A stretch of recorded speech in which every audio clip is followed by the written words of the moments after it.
The wall drill is one of the most basic drills for helping athletes learn some proper acceleration mechanics, especially for learning getting a good lean and getting their knees up. Once you've taught them the basics of acceleration mechanics, they should have that kind of in their mind when they are doing the wall drill. If you haven't taught them some of the basics of acceleration mechanics, doing the wall drill they don't understand exactly what's going on. But once you've shown them that, you can bring them over to a wall and they start to think, oh, I get what you're trying to do. You then take them from the wall back out onto the field and have them accelerate. And now that you've shown them the mechanics, worked on the wall, they come back out, and a lot of times they start to get it. So to teach the wall drill, I'm gonna have Adam demonstrate the wall drill. You're gonna put your hands on a wall, and your feet are gonna be back behind you so that your body is as close to a 45-degree angle as you can get it. But for most people, it's not gonna be completely or all the way to a 45-degree angle. That's a little bit ambitious. What you do want is a straight line from the shoulders down to the ankles. A lot of athletes will have their hips out, so go ahead and demonstrate that, and that's what they're going to look like. That's going to completely change your mechanics. Basically, you need that angle to start with the legs, and it changes dramatically if the hips get pushed back. Having the butt back also will severely limit how high you can get your knees up, as well as the angle that you're driving down in the ground. So for the wall drill, you got the hips forward, chest up. You're going to pull one foot up as high as you can, or one knee up. Now, this is perfect the way he's doing it. He's got a nice tight bend in his front knee. I'll come over to this side and show you what I'm talking about. There's a nice tight bend in this knee. A lot of athletes will accelerate and their feet are going to be out in front of them. We want to explain to the athlete that their foot should be facing, or the bottom of their foot should basically be pointing backwards. So come on back up the way you were. Knee up, really high.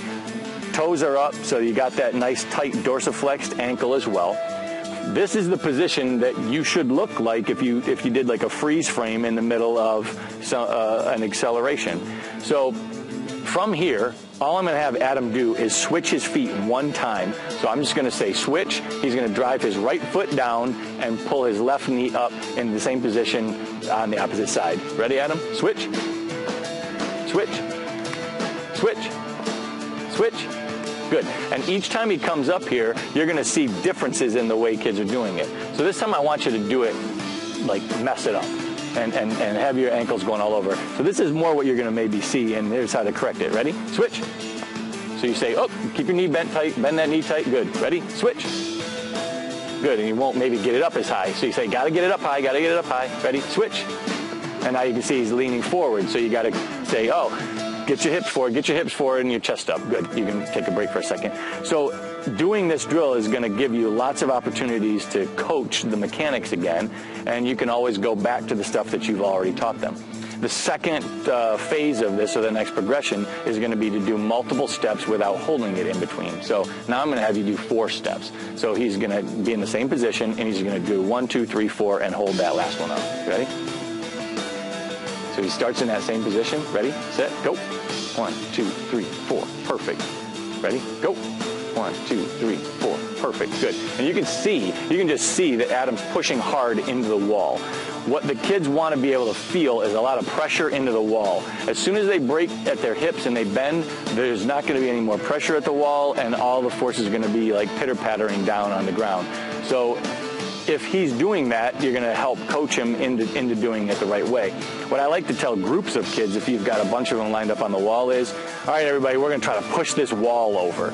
And they kind of get the feeling of, oh, yeah, we're trying to push it. Or it's like pushing a car. If you're trying to push a car, you got to get low and you got to push backwards. The other thing that Adam did a great job of on here is his turnover wasn't super fast. If you try to do a super fast turnover on a wall drill, you miss out on that elongated impulse or the strong push off the ground. So show us real quick what maybe we would see if kids are doing really, really fast steps. Ready? Go. Yes.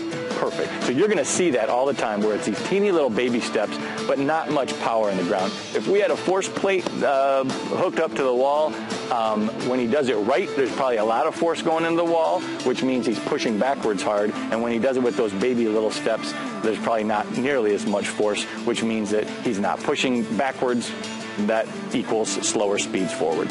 So when you're done on the wall drill, you can then turn around and you can move on to some falling starts or some regular starts that we'll show you on the field.